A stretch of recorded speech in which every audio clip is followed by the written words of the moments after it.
Assalamualaikum warahmatullahi wabarakatuh.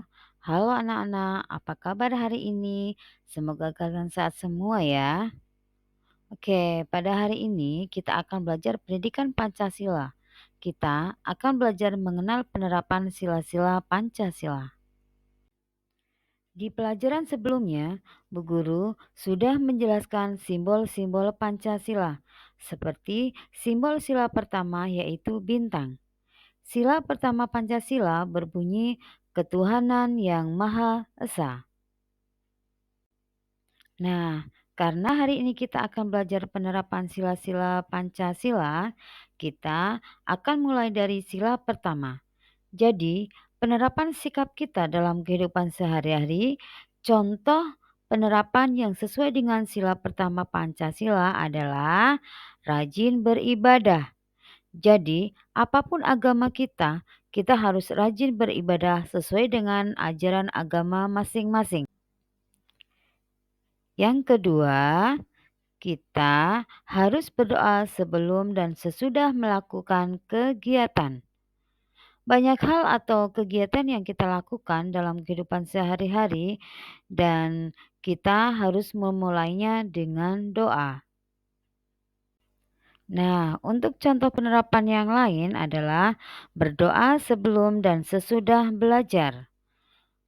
Hal ini sudah selalu kita laksanakan dan sering kita lakukan dalam kehidupan sehari-hari. Sebelum belajar, kita selalu berdoa, bahkan sesudah belajar pun kita juga berdoa. Kemudian, contoh yang lain yaitu berdoa sebelum dan sesudah makan, baik di sekolah maupun di rumah. Selanjutnya, contoh yang lain yaitu memberi kesempatan beribadah kepada teman. Contohnya, jika kalian sedang bermain, namun teman kalian harus pergi beribadah, maka kalian harus mengizinkan teman kalian untuk beribadah.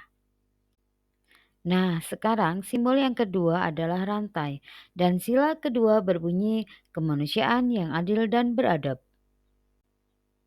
Ada dua contoh penerapan sila kedua Pancasila, yaitu yang pertama mengantri dengan tertib, baik di rumah maupun di sekolah. Hal ini harus selalu kita lakukan.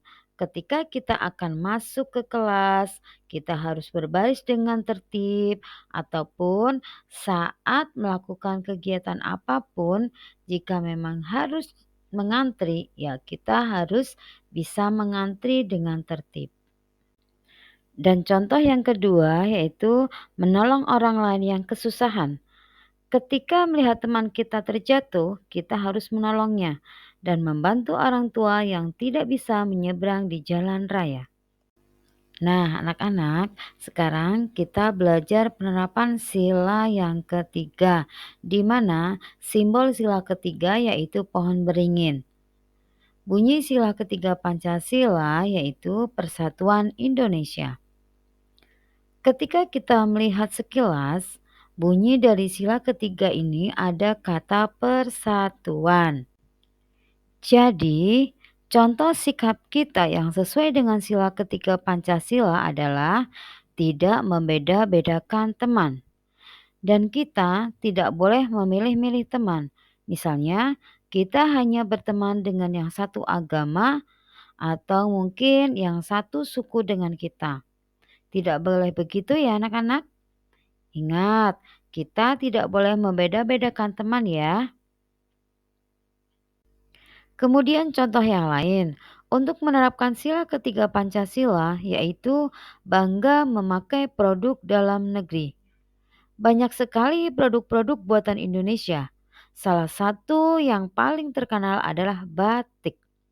Jadi, kita harus bangga ketika kita memakai pakaian batik. Karena itu adalah contoh produk dalam negeri. Bahkan banyak orang-orang luar negeri yang memakai batik. Jadi kita tidak boleh malu memakai produk yang ada di negeri kita ya. Selanjutnya kita akan belajar contoh penerapan sila keempat. Namun perlu kita ingat bahwa simbol sila keempat adalah kepala banteng, di mana sila keempat yang berbunyi kerakyatan yang dipimpin oleh hikmat kebijaksanaan dalam permusyawaratan perwakilan.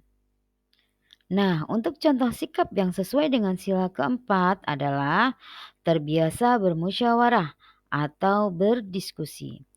Saat kita berdiskusi, tentunya ada perbedaan pendapat dengan orang lain. Namun, kita harus saling menghargai pendapat orang lain, dan juga ketika akan menyampaikan pendapat, kita harus mengangkat tangan terlebih dahulu ya. Anak-anak, sekarang kita lanjut sila kelima ya. Simbolnya adalah padi dan kapas yang berbunyi keadilan sosial bagi seluruh rakyat Indonesia. Nah, bagaimana sih sikap kita yang sesuai dengan sila kelima? Tentu saja kita harus bersikap adil, baik ketika bermain atau adil berbagi sesuatu. Itu adalah sikap yang sesuai dengan sila kelima. Nah, contoh penerapan sila kelima Pancasila selanjutnya yaitu biasakan hidup hemat atau tidak boros. Ketika kita punya sisa uang jajan, kita simpan atau kita tabung. Itu berarti kita sudah belajar hidup hemat. Nah, siapa di sini yang sering menabung? Kalau kalian sering menabung, berarti sudah menerapkan sila kelima Pancasila. Oke anak-anak, sampai di sini dulu ya pembelajaran pendidikan Pancasila. Ingat ya, penerapan sila-sila Pancasila harus senantiasa kita lakukan dalam kehidupan sehari-hari. Sampai jumpa lagi. Terima kasih. Wassalamualaikum warahmatullahi wabarakatuh.